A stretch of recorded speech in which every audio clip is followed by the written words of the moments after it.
Hello guys, it's Shrimp time here, and today we are going to make a restart of this tank. This is old Neocaridina tank and it really looks very dull. It looks boring, and I hope that I will be able to create something more interesting than this type of tank, because I'm sick of those type of tanks in my breeding room. So first of all, there were too many shrimps here, so the filtration wasn't enough, so we have to make a restart. But before we start, we'll put everything out. We'll use the same filtration media, we'll use the same sponge filters, just we'll clear them during the process so that we will be able to keep that beneficial nitrifying bacteria.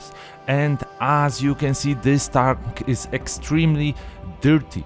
It's awful, and I need to clean the glass, and in further part of the video you will see that I had a lot of problems with cleaning the glass, and this is due to the minerals that when we got evaporation of the water will be on the glass.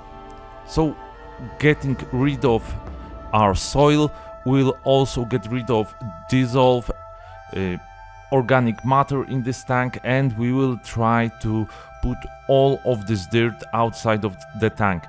Remember, if you got planarias, if you got some type of sickness in your tank, then remember to clean your glass.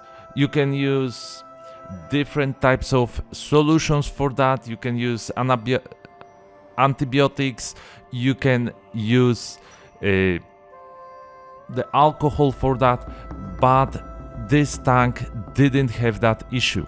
So my main reason to let this tank the way it is without killing all of this microlife in the tank is that I think that this will enhance the aging process, the nitrogen cycle, and I will be able to put new shrimps in this tank very fastly. As you can see, I'm trying to get rid of most of the water, but some of the water will remain, so that this old water which contains some good organic matter but also contains some good beneficial bacteria in the water column will remain as well. And the very important thing, if you are doing this type of reset, please clear your sponges. Please make sure all the organics, all the different little particles that were gathered in the sponges will go away, and the beneficial bacteria, the nitrifying bacteria, will stay in this water as long as you will use the water from your tank. If you will use the water from different tanks or your tap water, it can contain chlorine and there may be some problems. Here you get the gravel, which is cleared. I had to rinse it with water many times, and now I can use it. And this is very unusual part of the tank. As you can see, I'm using, or maybe you cannot see because this glass is so dirty, I apologize you for that, but I use a layer of active soil.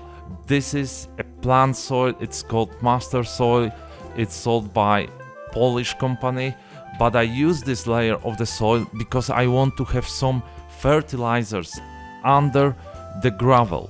I need to got that fertilizer so that I'm sure that especially at the beginning stage of the tank, my plants will get some nice beneficial minerals, some nice beneficial fertilization from the bottom of the tank, and the roots of those plants will go through the gravel and hit that active soil, so I will be sure that they will grow nicely. You can be a bit worried about the pH swings due to using the active soil, but you need to remember that Neocaridina's waters contains not only GH, but we also use salts with KH, and the KH will stabilize the pH in the tank. And before I will add some shrimps, I will make some water changes so that the capability of lowering pH of the soil will be lower. And you need to remember that this active soil is put under the gravel, so it will also keep a bit the water flow through that soil. Guys, I hope you are enjoying the video so far. For many years I've been breeding shrimps. If you would like to see more videos on shrimp topics and in future maybe on reef tanks, you can consider supporting me here on YouTube or by visiting my online store. All of gathered money both in store and here I dedicate to develop my breeding room and upgrade my video gear. Sometimes I even buy a cup of coffee to have more energy for work. Thank you, and let's go back to the video. So now the plants types and plants preparation. For the Neocaridina tank, due to the fact that I won't add any fertilizers in the future, I will use cryptocorynes. I will use those plants because they like a little bit of KH in the water. They should grow nicely without the addition of CO2, and I'm using the in vitro plants. And you would ask why I'm using in vitro plants, and the answer is very simple. I do not want to get any planaria inside of that tank. I hate the planaria. You can watch a video about planaria. I will leave the link at the end of this video. The planaria can harm your shrimps, and when I'm using in vitro plants, I'm sure that everything should be clean. There should be no algae on those plants, there should be no planarias and any different type of organism that can be harmful for the shrimps. One thing you need to remember is to clear your plants, to clear the roots of the plants, because the plants in vitro grows in this special gel which contains a lot of fertilizers, and I don't want to get that fertilizers inside of my tank because we can have some problems. So we are trying our best to clear all of those plants to make sure that they will go inside the tank nicely and won't cause any harms. I'm using a little normal bucket of water so that I will dissolve this organic gel in that bucket. We got some different types of cryptocorynes, and the idea in adding those plants into my tank is very simple. I'm thinking that this way I will enhance the filtration in the tank, that I will be sure that not only my filters will keep that nitrogen levels low, but also the plants will consume the nitrogen.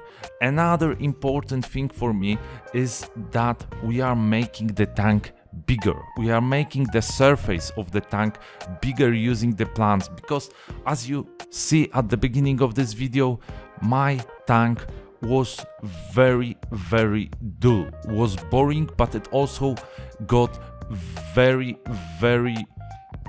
low amount of surface for the beneficial bacteria, for microorganisms, for the shrimps to thrive. And you need to remember that shrimps love to feed on the biology of your tank. They love to eat biofilm, they love to eat algae, and as long as I can provide them a lot of the surface full of natural shrimp food, I will try to do that, and we'll put a lot of plants, hoping that the whole background of the tank will be covered with those plants, and hopefully they will grow. As you can see, we are making a little seedlings for those plants, so I'm tearing apart as much as I can so that the whole back of the tank will be covered. And there's another reason why I'm making friends with those plants. I think that those plants will be able to make nice background for videos and photos. And another thing that we'll add to the tank is a driftwood. There are two main things you need to remember when you are adding driftwood to your tank. The first thing is that it will float. So if you are making an aquascape, you should put the driftwood before into the tank, into the bucket with water, and make sure it won't be floating, because it can ruin your aquascape. Another important thing is that if you want to put into your tank a driftwood with plants, you need to remember that in a new tank the biofilm can develop on this driftwood. You should see it right now, and this biofilm can be dangerous for your plants. It can kill your plants. So the best way to add a driftwood to a new tank is to put that driftwood before, if you got many tanks, to another tank where it will age, and also where shrimps will be able to feed on this biofilm at the beginning, so that it won't grow so big, so that it will hurt your plants. And here you can see we got the background, we got a little bit of moss at the front, and we are adding and planting our plants. And the one thing that is great in planting those plants inside the gravel, not inside the active soil. The gravel is heavy and you don't have any big issues, any big problems with planting those plants inside the soil. And I think as long as they will be able to get the rooting system straight inside the active soil that is under the gravel, they should just deal fine, they should be happy, and we should have no problems with this tank.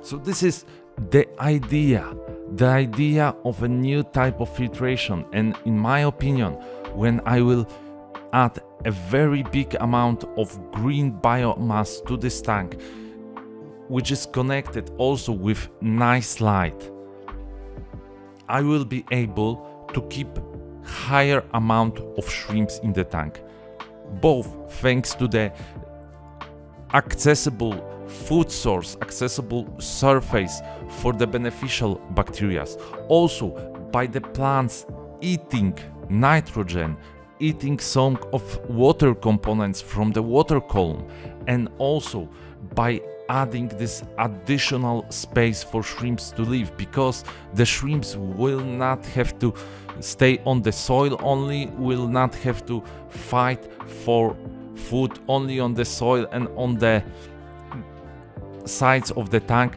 but they will be also able to find the food on these plants, and they will also be able to find the cover, the shelter for themselves, so that little shrimplets will got a lot of space for them to live.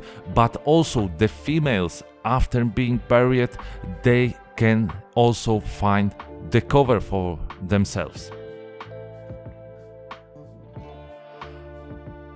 I hope that I will be successful in this tank.